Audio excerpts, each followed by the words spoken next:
pessoas perguntam assim, o que você faz na lira?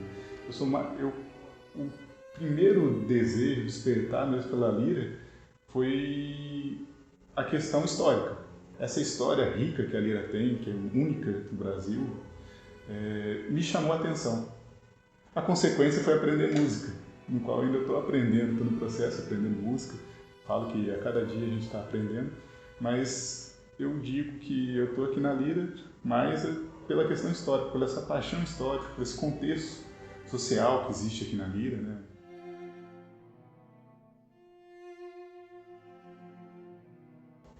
Na lira eu comecei há 3 anos que eu estou participando na lira. Eu canto na lira, né? Canto no naipe dos baixos. Eu sou historiador, sou formado em História, apesar de não trabalhar com História atualmente. Atualmente eu sou empresário, trabalho no ramo de arte sacra. E cheguei a São João del Rei há 10 anos para fazer o curso da UFCJ de História e comecei a ter contato com essa cultura, com essa tradição aqui de São João del Rei.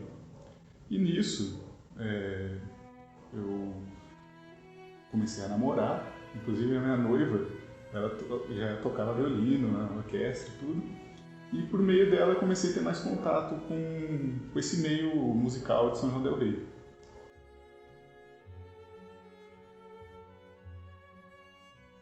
O início da lira se dá na família Miranda. Nós temos o José Joaquim de Miranda, que foi músico da segunda metade do século XVIII, até o início do século XIX ainda ele estava na ativa fazendo música. Na verdade, em São João del Rei, a música começou de modo pequenos grupos. Esses grupos não tinham uma constituição fixa. Então, eram grupos, prestava música para uma irmandade, depois esse grupo podia mudar, poderia estar prestando para outra irmandade.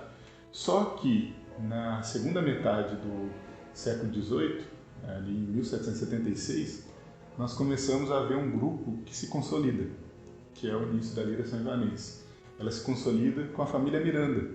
Então, nós temos ali o José Joaquim de Miranda, depois o filho dele está na lira, depois o neto dele faz na lira, depois o padre Zé Maria, que também é da família Miranda. Então a lira começa de um ciclo familiar. São músicos de uma família, claro, tem outros músicos sem ser da família Miranda relacionados à lira, mas isso de ter a família dos Mirandas é o início da lira, ali no fim do XVIII, segunda metade do século XVIII. A lira, no século XVIII, século XIX, até o início do século XX, era uma instituição profissional. Os músicos ganhavam, recebiam, a gente pode ver os contratos das irmandades, eram repassados valores para a instituição e a instituição repassava para os músicos. Então ali tinha um grupo selecionado. Só que na virada do século, ali início do século XX, eu acho que a lira passa a ter um valor maior ainda, porque ela começa a ser a questão social, ela vira uma instituição amadora, deixa de se receber, os músicos não recebem mais para fazer música, e eu acredito que isso dê mais valor ainda, porque agora o que motiva o músico não é uma questão só financeira, mas a questão de amor. O que faz uma pessoa sair de casa, por exemplo, hoje nós tivemos missa às 8 horas da manhã, não era uma missa nova que a gente teve. O que motiva esse músico a sair de casa? É o amor pela música, é o amor pela tradição e o amor pela lira. Uma coisa que é bem interessante na lira é a questão que a lira engrenou a questão institucional já ali no século XIX, na primeira metade do século XIX. Porque muitas instituições ficavam de modo muito sem ter ali aquela organização de uma instituição.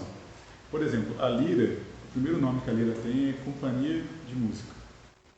Depois tem algumas outras modificações, tem Filarmônica Paulina, até depois com Luiz Batista Lopes vira Lira São-Joanense.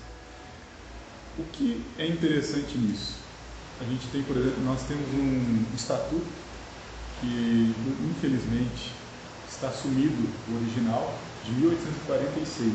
Nós temos a transcrição desse estatuto. Então, em 1846, o nosso diretor regente da época, Francisco de Paula Miranda, filho do fundador da Lira, já estava escrevendo uma constituição para organizar a sociedade musical, organizar a instituição. Fora esse estatuto, nós temos um outro estatuto do início do século XX, e da primeira década, pelo Luiz Batista Lopes. Então ali a gente já vê a Lira consolidada. Então em 1846 a Lira já tinha um estatuto complexo. O estatuto ali tem muita coisa, esse estatuto do Francisco de Paula Miranda. Uma outra coisa interessante, temos um estatuto. Em 1889 a Lira ganha um estandarte pelo Batista Lopes. Então ele faz artisticamente um trabalho ali de faz uma tapeçaria, bordados, apliques, no qual ele já coloca a história da Lira de São João, ele coloca o nome dos diretores regentes da Lira, ele coloca nome de compositores importantes da Lira, coloca o nome ali Lira São Joanense. Então, no fim do 19, a Lira já tinha estatutos, já tinha um estandarte. Uma coisa que é muito interessante, é muito comum músico dedicar música a outro músico. Fiz essa Ave Maria e dedico ela ao meu amigo compositor, ao meu amigo músico e tal. Na Lira, nós temos uma peculiaridade que mostra essa força institucional. Muitos músicos dedicaram música à Lira. Não dedicaram ao Felipe, ao João, ao Pedro, mas à Lira São Joanense e seus músicos. Então nós temos, por exemplo, uma abertura Lira que chama Abertura Lira São Joanense, uma música orquestral do Batista Lopes. Nós temos a Abertura Lira São Joanense, um outro compositor, José Raimundo de Assis. Nós temos a Marcha Lira São Joanense, do José Lindo. No Bicentenário, a Lira recebeu diversas composições. A Lira tem uma abertura que foi dedicada à Lira, uma Salve Regina, uma cantata, inclusive uma peça que parece muito interessante, de um compositor de Prados. Ele dedicou a música, ele fez para os 200 anos da Lira. Então, o que me chama a atenção é que a gente falou muito da questão familiar, tudo, mas a Lira, institucionalmente, é muito forte há muitos anos. Então nós temos os estatutos, nós temos o estandarte, nós temos essa ligação do músico com a instituição. Então o músico compõe algo bonito e fala assim, vou dedicar isso à Lira São Joanense. Isso eu acredito que seja, falando desse período aí, que começa na primeira metade do século XIX, ali, o primeiro estatuto, eu acho que é um marco único, essa questão da instituição já está se consolidando. Existe um estudo da Unesco que fala que a Lira é a orquestra mais antiga das Américas e a segunda mais antiga do mundo em atividade. Tivemos outras instituições no mundo, só que elas pararam as atividades, depois voltaram, mas a Lira nunca parou. A Lira, você pode ver a documentação, a gente consegue ver a cronologia da Lira. A Lira estava fazendo música aqui na Irmandade e tal, depois fez em tal. Porque, infelizmente, os arquivos das Irmandades são escassos. Então tem livros que estão sumidos, tem coisas que não foi registrada, ou então está em estado ruim, então acaba que se perde aquela informação. Mas você consegue criar uma cronologia da Lira. Então, lá desde 1776, a gente consegue fazer uma cronologia até hoje. Sobre a responsabilidade, é imensa. Eu falo que é uma responsabilidade em vários âmbitos. Porque nós estamos falando da música, nós estamos falando da tradição de São João del Rei, nós estamos falando da religiosidade, nós estamos falando da história. E eu estava até, essa semana, vendo lá no arquivo umas coisas, umas peças que eu estava olhando, manuseando. Falei, caramba, se não fosse a lira, a música no Brasil seria muito menor. A música do Brasil teria muito menos relevância. Alguém pode falar assim, é um discurso apaixonado, mas não é. Eu estava até escutando uma música, agora há pouco, que ela chama Abertura Independência, de Dom Pedro I. E essa abertura, essa música do Imperador, não era conhecida. Ninguém sabia nem sabia da existência dessa música. Só que se você descer a escada, entrar no arquivo, a lira tem uma cópia de 1860 dessa música. A única, até tempos, que eu saiba, não se apareceu até hoje uma cópia dessa música. Então, se não fosse a lira, a música composta por Dom Pedro não seria conhecida. Então, a relevância da lira para a música brasileira, para a música mineira do século XVIII, do século XIX, é imensa. A gente tem muita preciosidade no nosso arquivo. A música que a lira pratica é uma música que, infelizmente, caiu muito em desuso. E não caiu em desuso há pouco tempo. Muitas pessoas falam assim, no Concílio Vaticano II que mudou-se a música. Mas a gente pode ver que no início do século XX a música já estava mudando. Em todo o Brasil, em todo o mundo.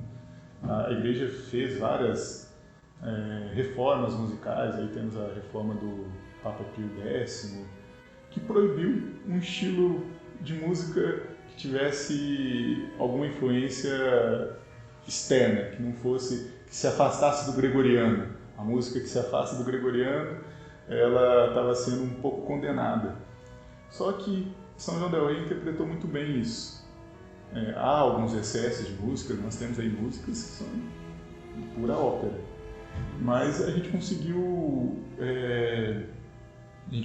dosar isso de um modo diferente. Então, quanto às críticas à música sacra, desde aí do início do século XX nós temos, só que a lira sempre soube entender a sua função. Por exemplo, nós temos música em português. A lira soube fazer como que eu diria, esse avanço nessa questão. Por exemplo, a gente vê no século XIX as mulheres não cantavam. Hoje as mulheres cantam. Então a lira não é uma instituição parada ali no passado. A lira soube caminhar com as necessidades do mundo moderno, sem negar a sua essência. Então, você me pergunta, como que a lira se mantém nesse tipo de música sacra, sendo que tem algumas críticas? A maioria das críticas são infundadas, né? A pessoa não consegue, às vezes, quando alguém critica uma música de alguma orquestra, nesses moldes da lira, talvez a pessoa ainda não está preparada para entender tudo que está por trás dessa música. A tradição, a cultura, a questão social de mover um grupo que toca sopro, que toca cordas, que canta. Então, eu acredito que São João del Rei, e precisamente aqui falando da lira, nós somos um caso quase que raro de se manter esse tipo de música, mas para nós isso é super comum. Então, se alguém fala alguma coisa, a gente não entra no mérito dessa confusão, porque nós temos a convicção do que a gente está fazendo.